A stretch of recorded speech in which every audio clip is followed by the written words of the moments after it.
All right, welcome to episode 6 of the Mind Soul Connection podcast with Ben Braffman and Peter Marinelli. I'm your host, Jamie Blaustein, and this podcast is brought to you by Sylvia Braffman Mental Health Center. How are you gentlemen today? Doing great. Very good. Great, thanks. Great. Well, we're cranking away here, week 6. We've covered a lot, and tangentially, there's some stuff that overlaps a little bit. I want to jump into something that I think everyone, whether it's themselves or a family member, has had some experience with, whether there's somebody that's ever been to some sort of addiction or mental health treatment or not. And that's codependency. Of course, if that's okay with you guys, that we talk about codependency. Sure. Okay, cool. Then we'll move forward. Right. But if it's not, just let me know, and we can just do whatever else you want. So Absolutely. Codependency. Ben, let me start with you. Clinically, what is it? I'm gonna give folks a visual, if you don't mind. Go for it. So this is codependency in a nutshell. A alcoholic or drug addict comes home one night from partying, and they crash their car. Car's a mess, bashed up, the whole thing. The alcoholic drug addict sits there for a moment, laughs, especially if they're a drug addict, gets out of the car, goes into his house, goes into bed, sleeps. The next morning, his codependent wife wakes up, sees that he's sleeping. He's got some scratches on his face. She attends to his scratches, and she goes outside. And she sees that the tree and the car are together, completely destroyed. So she does what any reasonable codependent wife would do: is she gets a chainsaw and she cuts down the tree. And the point is, of course, that that's not the problem. Right? The problem is sitting inside, is sleeping inside, and their approach is, let me avoid all this stuff. Let me make him or her feel better, and let me just take care of things. So that's a visual of what a codependent would do. They literally would do everything but what actually needs to get done. And the reason why is what? So the reason why is really where the syrup is. It's for a lot of reasons. Number one is that that individual is not okay with themselves. That individual lacks power control in their life. So they choose to put all their energy and time into fixing somebody in the way that they see that they should be fixed, which of course leads to major resentments, a lot of anger, and a lot of instability. Codependents are angry individuals. There's a lot of fear. They go to great lengths to try to join with the addict, alcoholic. They will use with them. At least I know where my son or daughter is because I'm using drugs with them. They will go to the drug dealer with them. They will cover up finances, pay for everything to get that person out of trouble, and all they need is that little push. They'll make excuses for them. The reasons for that: low self-esteem, low self-worth, perhaps some abuse issues, growing up. But a lot of it stems around lack of control and power, and that's one way to feel like they're in control of something, to feel like they have some power over somebody. Peter, I'm curious to know, do you think, and I'm sure you have some thoughts based on what Ben just said, but is it more about that person having a deep care and affection for the other person, or is it more, I need to feel a certain way, I need to play a cease certain to role? exist without you. Right. So it's really about them. It's not about It's not about them. It's not about. Sorry, I know we're using the word them, right? Let's call it codependent, and what would the other? Well, the addict codependent. So let's call it wife. Do we say mother or wife?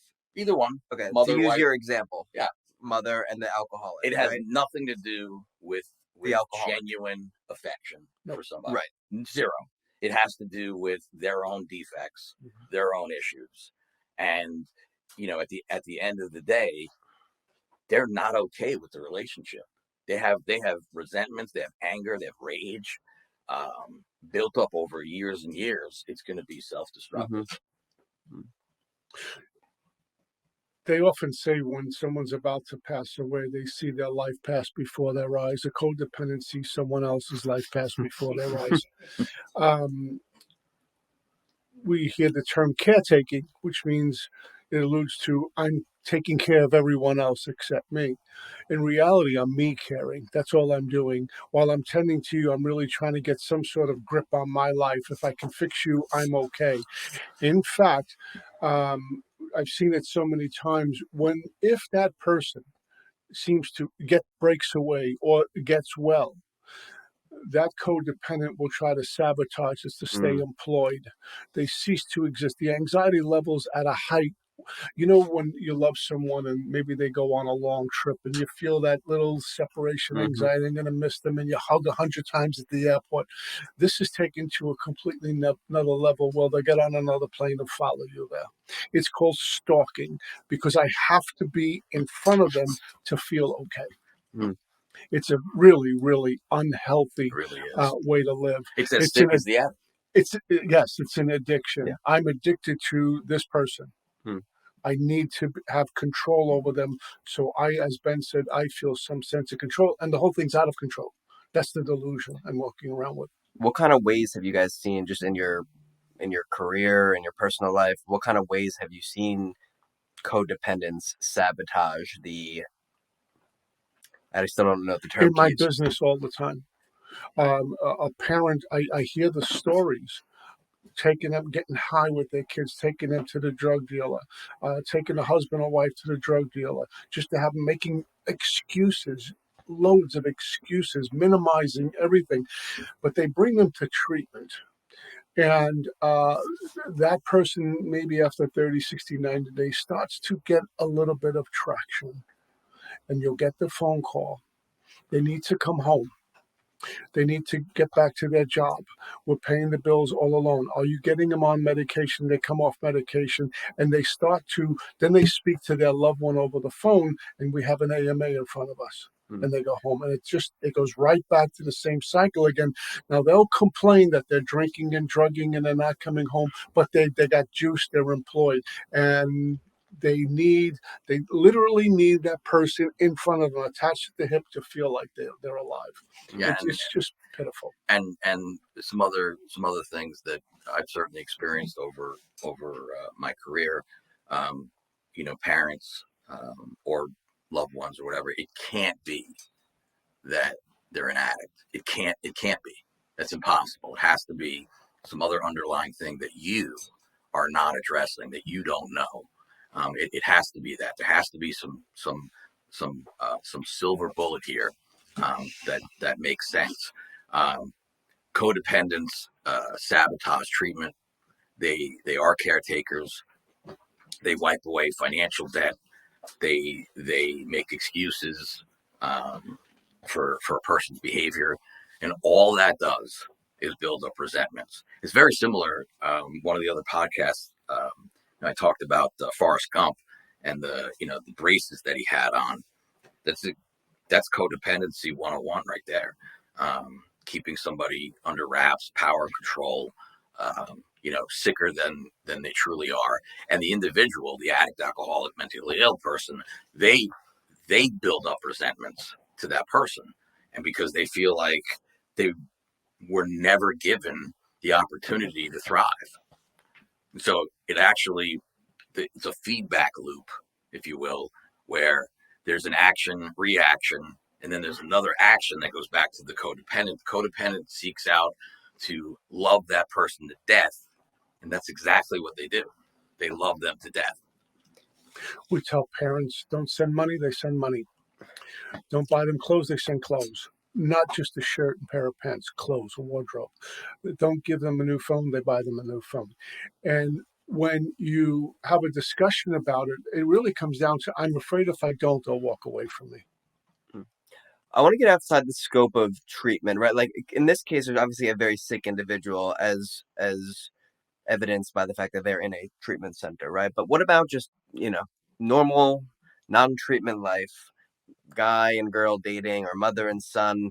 Um, that codependency might be a little bit more muted, or I should say, like less on display, but it's there. Like, what are some of like the more subtle forms that maybe just you know Mary and John, as you would say, Mary and Peter, John. might just experience walking around Publix. John is cheating on Mary all the time. She knows that she caught him. She keeps going back to him. John's an abuser, and she keeps going back to him. That kind of stuff. Yeah. I always look at, and Ben can probably answer this better than I can. Probably, I bet you some abandonment issues Mm. as a kid. Mm. There's a huge hole in the soul. So this person that I met is going to replace mommy or daddy for me. And I'm not losing them no matter what. I've been left alone once. And it shows up in, Excuse me. like in a like stereotypical marriage. The husband, he'll go out of his way to attempt to make his wife happy, cooking, cleaning, doing all these things, and really it's just about his codependency. It's just really about he's trying to grab some control here. Do you see a strong link, Ben? I know that I think the conventional answer is yes, but do you see a strong link between, call it mommy daddy issues and how that transfers into relationships? Sure. No, I mean that's those are massive issues. Moms get the brunt of a lot of the codependency, and it's really stereotypical, but frankly, it's not fair. Dads are just as codependent, sometimes worse, with their children. But yes, you know, there's a lot of men, as an example, that want to marry their mother from a Freudian point of view. They want to marry the characteristics. The mother took care of everything, and they meet these women, and the women are like, what the hell is this? Like, I'm not cooking. I don't cook. I don't clean. And then, let's say they don't cook and clean, but the sex is good. So the guy is like, all right, I'll stick around. Meanwhile, he's building up resentments that she's not cooking and cleaning, and it comes out sideways. It comes out sideways by lying, by not telling the truth, by cheating, by doing all these things that are underhanded. It's a setup for disaster. There's a book out, I forget the name of it, about this little bird that falls out of the nest. He's trying to find mommy, and he's going up to every animal, lamppost, are you my mommy? Are you my mommy? Are you my mommy? Men do the same thing. We're trying to marry mama. Yeah. Ben, you've used this term. I've heard you use it in the context of a parent and a daughter. Sorry, a parent and either a father and a daughter or a mother and a son, where I think pseudosexual is the term that you psychosexual. Like, what does that look like? Like, that's not. Yeah, just tell me what that means, because I've heard you say it before. So basically, that means that there's very little boundaries. Dad is sharing his sexual escapades with his daughter or son, and mom, vice versa. They're talking about they air their dirty laundry. There's no real good boundaries. The kids are getting advice from the parents on relationships, but it's beyond just sort of the normal stuff. It gets into the nitty gritty of maybe their sexual life or some beliefs that they have, and they really should be talking to somebody else. Is that a form of codependency, or would you say that's just kind of a separate thing? No, that is definitely, there's some codependency there. And codependency in and of itself is one of the characteristics of it is terrible boundaries. Yeah. And so that would be an example of it. Like, you don't know where the mom ends and the daughter begins. They're so enmeshed with each other. That they literally can't breathe without one another. Peter, I'm curious to know. I know you have just a fantastic relationship, and I feel like I want to hear your take on this. I don't remember where I saw it. Somebody was saying, now I think we're talking about codependency, and this might be a semantics question. that has a negative connotation, right? That, like when I say codependency, automatically negative is what you're thinking. I've heard, and I don't remember if I read it or heard it, some people argue that no, there's going to be some codependent uh, facets of any successful relationship. Like you should have that, right? Like this concept of needing to be completely independent, that's wrong, right? I think we know what we're talking about right now, which Mm-hmm. is the kind where you can't breathe without that person and it's all about you. Right. But like where on the scale is like the sweet spot? Because I think you wanna have, Peter, some of that need for the other person, right? Absolutely. I call that love. Yeah. When my wife flies back to the West Coast in Washington to see her family, and I'm staying back, and she's gone for a week, I feel a loss. There's some anxiety. Not that anything bad's going to happen, but I'm going to miss her. I know it. I feel it already while we're going to the airport. But I'm not getting on a plane to follow her there. I'm not mortgaging my future for another plane ticket to get there. And we'll just speak on the phone. And I appreciate her more when she comes back, and vice versa when I go to these speaking engagements and it's 3 or 4 days away from home. It's the same thing for her and for me when I'm on the plane, but it's okay. And we lean on each other, and we depend on each other. But there is a her walk and my walk together. Mary and my wife and I often say that, thank you, God, we love each other, but our higher power isn't each other, it's God. Hmm. And with a codependent, the other person is their God. Yeah, and I think that when couples are together for long, for a long period of time, there is going to be the label of codependency. So what? Like like there is a spectrum, right? There, where are they in the spectrum of codependency? And I think Peter said it really well. That there's love and then there's everything else, and if their higher power is each other, it's a problem. Hmm. But if it's something outside of themselves, then it can definitely work. So I think that I think that there's an element of codependency in any kind of relationship, Hmm. good, bad, or indifferent. Then do you think there's any diagnoses in particular that are more susceptible to codependency? Absolutely.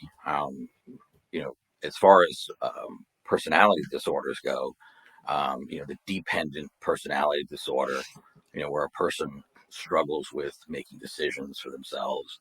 A person is afraid to speak up for themselves. A person sort of lacks, the thrive, to accomplish things. That personality disorder is huge. And then the flip side is that a narcissist will oftentimes, and an antisocial personality disorder will oftentimes match up with a codependent. Why? Mm. Because the juice is so strong in the beginning of the relationship. Narcissists and antisocial personality disorders, charismatic, charming, say all the right things. That first level of dating and intimacy or whatever, they're masters at it, and so they go into it. You know, you see that there's issues. The codependent gets attracted to the fact that this person is amazing. They've got a couple of things that they that need to be tweaked. So I'll make sure that he or she is better, right? I'll make sure the diet is better, and he uses his phone less. He does this, like all that stuff. So yeah, those personality disorders, and then um, I think any kind of illness, when we're talking about diagnosing, whether it's addiction or depression or anxiety, I think that could set the stage for a codependent relationship because the person is sick. And if they're sick, from a codependent's point of view, it's not their fault. And so if it's not their fault, then it has to be some sort of outside influence. And therefore, I'm going to step in and I'm going to challenge that outside influence, and I'm going to change this person so that they're less depressed, less anxious. They don't have to use drugs. We'll live on love. The answer is yeah. Peter, do you see in the recovery process, whether it's through some sort of 12 steps fellowship or anything else, some codependency come into play, like within that group of people that are, fellows getting better, or specifically with some sort of like spiritual mentor? And how do you handle that if you find that someone that you're helping and guiding is calling you for everything and like relying on you to an extent that's, beyond what they should? I see it often. I had someone tell me once, a teacher of mine says, my job is to get you as independent of me as quick as possible and dependent upon God. Mm. What I heard was he didn't like me. That was new information for me. I never heard that before. But he was brilliant Yeah. because he knew the person who's just starting out, trying to heal, trying to get sober, trying to get well, when they hook up with that teacher, it's all about that, getting their approval all Mm. the time, making sure the phone call goes good, which leads to dishonesty because I don't want to disappoint them. And he told me that right from the get go. The other thing is, in the addict's life when they active, there's a term called running partner. Mm. So again, we have John and Mary running the streets together. They're stealing together. They're getting high together. They're homeless together. And one has an opportunity to go to treatment or go back home and get their life together. They will not do it. Yeah. They will bail each other out of jail. They will go to jail together. It's just this vicious cycle. Neither one can get out because if they do, they leave the other one there, and they can't live like that. Mm. Yeah, this is this topic, we could go deep on this. We could also go broad on this. Do you guys have any closing thoughts on codependency for today?